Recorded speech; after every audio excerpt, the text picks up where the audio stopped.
só, eu já li o livro, eu já entendi, mas eu também te acompanho há tempo suficiente pra saber que não adianta eu saber falar brilhantemente do livro, passar horas ali conversando sobre ele, se eu não acertar as questões do vestibular. Não adianta, gente, tem que ter malícia, tem que pensar no que é o perfil da UERJ, o que a UERJ pode cobrar na sua prova sobre esse livro. E eu estou aqui pra te ajudar com isso. Essa é a nossa segunda aula sobre o Quincas Borba, e nela a gente vai falar o que você precisa prestar atenção para acertar as questões. Se você é novo por aqui, seja bem-vindo ao meu canal. Eu sou a professora Lana. Aqui a gente fala bastante da UERJ, um pouquinho do Enem também. Eu estudei na UERJ, fiz minha graduação e meu mestrado lá, e hoje eu te ajudo a entrar nessa universidade também.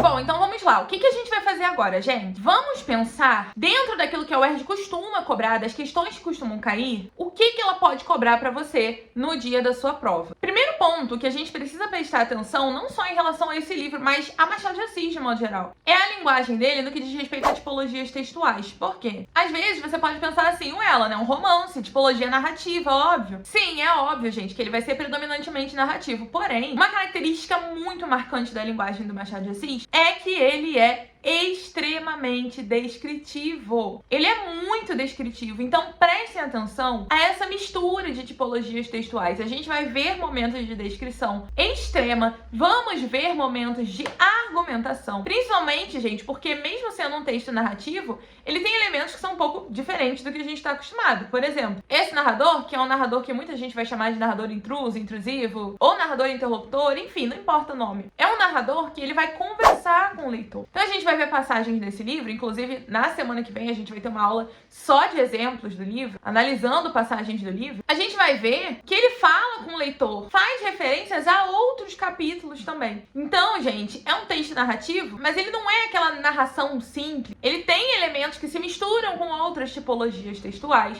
É um romance que vai ter ali reflexões, vai ter inclusive trechos de argumentação, muitos trechos simbólicos de descrição. Questões que a UERJ costuma cobrar, por exemplo, aqui a gente tem a predominância da narração, mas tem um trechinho que tem uma tipologia diferente. Que trechinho é esse? Então fiquem de olho nesse tipo de questão, porque é comum aparecer na UERJ. E a descrição é uma característica que é muito comentada e muito comum nas obras do Machado. Não se esqueçam, tá? A gente pode pensar também questões atreladas ao gênero, por quê, gente? Porque apesar dele ser um romance, ele tem uma quebra na linearidade ali, inclusive bem parecido com o Memórias Póstumas de Brás Cubas. Então a gente vê o Rubião já rico, e aí a gente tem um retornar na história pra mostrar o que aconteceu com ele, quem foi o Quincas Borba, como que ele ficou rico, como que ele teve aquele cachorro. Então esse vai e vem da narrativa também é uma característica que a gente já viu em outras produções do Machado. Então é bom ficar de olho para sua prova, tá? Outra questão importante é a questão da intertextualidade, porque a gente vai ver aí diversos tipos de intertextualidade. A gente vai ver citação, a gente vai ver paródia. No e-book de questões, inclusive, tem uma questão exatamente sobre isso. Inclusive, estamos lançando o nosso e-book de questões, gente. Ele está saindo hoje, fresquinho para vocês. Eu espero que vocês gostem, porque eu preparei com muito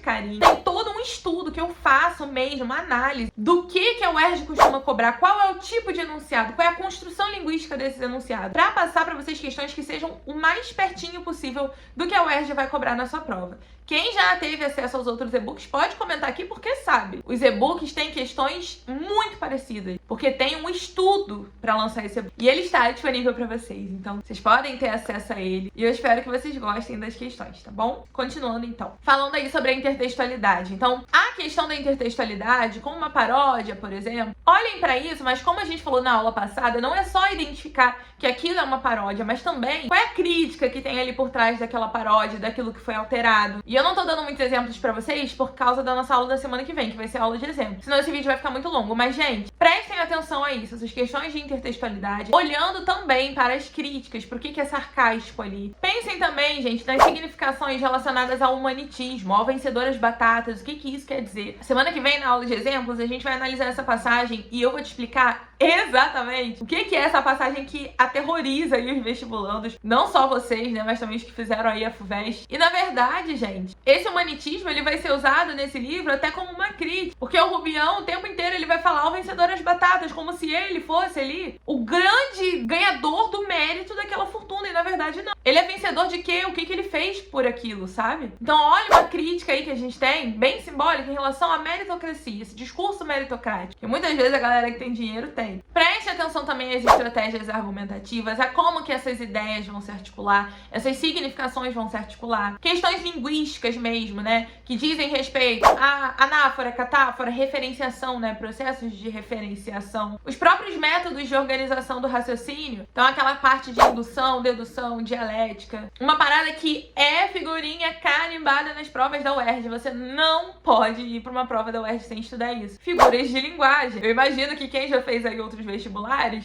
na hora que eu falei figurinha carimbada, já pensou nisso. Porque sempre cai figuras de linguagem, né? Ou pelo menos quase sempre. Inclusive, gente, quando a gente fala de Machado de Assis, qual é a maior figura de linguagem que a gente pensa? Ironia. O Machado é o rei da ironia, é o rei das construções irônicas. E são construções irônicas que são muito inteligentes, muito criativas, que passam por recursos diferentes. A gente tem outras também, né? Tem personificação, tem metáfora, tem várias nesse livro. Mas a ironia é aquele ponto assim que você tem que cravar. Se não para responder a uma questão de figuras de linguagem, pelo menos para entender como que o Machado constrói essas ironias e o que que ele traz ali por trás de crítica e que esse narrador, né, que vai ser um pouquinho ácido ali, vai mostrar pra gente quais são essas críticas que estão por trás dessas ironias. Então não pode deixar de pensar nas figuras de linguagem. A metalinguagem também, gente. Metalinguagem não é uma figura de linguagem, é uma função da linguagem, mas ainda assim é um elemento que tá no edital e que aparece várias vezes nesse livro. Então ele vai falar ali, no capítulo tal aconteceu isso. No outro livro aconteceu isso. Eu tenho um capítulo de um livro falando sobre um capítulo. Isso é uma metalinguagem. Eu tenho um romance falando de um romance. Metalinguagem. Tudo isso é exemplo de metalinguagem. Então não pode deixar de pensar nisso para a sua prova. Não podemos deixar de pensar também nos contextos relacionados ao livro. A gente falou bastante disso na aula passada. Não só o contexto literário, tipo, realismo, mas o contexto sociopolítico também. Uma sociedade que está aparecendo ali no Rio de Janeiro, um ambiente urbano que está aparecendo nos livros, que vai trazer o recurso da verossimilhança e que muitas vezes vai trazer as críticas de quem são essas pessoas que são vistas ali como as Kardashian do momento. Gente rica, maravilhosa, incrível, mas que na verdade é todo mundo hipócrita, egoísta, interesseiro, gente como a gente, pessoas que passam por cima de outras pessoas pra conseguir o que querem. Quantas vezes nós vemos isso até hoje na nossa sociedade? O próprio estilo, né, de mesclar aí capítulos mais curtos com capítulos mais longos, tudo isso pode aparecer na sua prova. Então, ao pensar nessas questões, é muito importante que você tenha em mente o seguinte: existe um contexto de produção para esse livro, que, por exemplo, a gente tem a abolição da escravatura,